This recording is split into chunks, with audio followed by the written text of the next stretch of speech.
So hi everyone, I'm going to be talking about work I'm beginning with Nancy and Gabriel to look at social perception in the human brain using commercial movie stimuli.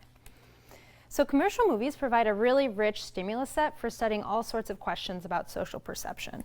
So you can look at who is in a frame, and that will give you kind of a more natural way to look at identity recognition than just studying static images. But because it's a story with a rich narrative, you can also ask questions like, is that person a good guy or bad guy? Are two people interacting? And is their interaction positive or negative?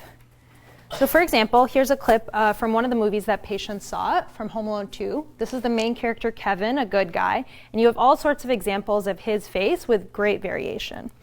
And you can also see clips of him interacting with other characters who are good guys, or him interacting with bad guys. To study this, we're using ECOG data, which Hanlon so nicely introduced. So this is data from recordings in epileptic patients. So we have data from 8 patients watching 6 full-length movies. And our goal is to annotate these movies and analyze them by each cut frame. And the reason to do this is based on previous data from Gabriel's lab, where they showed shorter movie clips with repetitions. And what you see is that when the camera cuts in frame 12 to 13 from the full-length, full-body lion to the lion's face, there's a huge modulation that's very consistent in this certain electrode. And so we can look at the different cuts in the movie Home Alone 2, and here I'm just showing 3 example electrodes, and you see that they also seem to be very modulated in time with the cuts.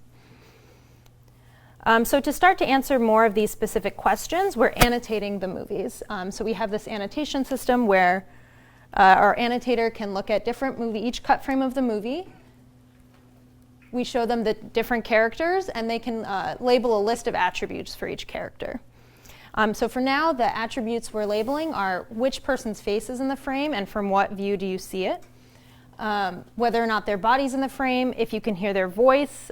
There's also this nice notion of people being implicitly present, even if you can't physically see them. So there's a lot of scenes where you know someone's there, but they're not currently on camera. And then we can look at this question also of good guy, bad guy. But our goal was to set up a flexible system because these movies have all sorts of interesting properties to look at. I've talked with several of you about interest in these, so if anyone wants to talk more about different labels or different aspects of the movies that would be interesting to probe,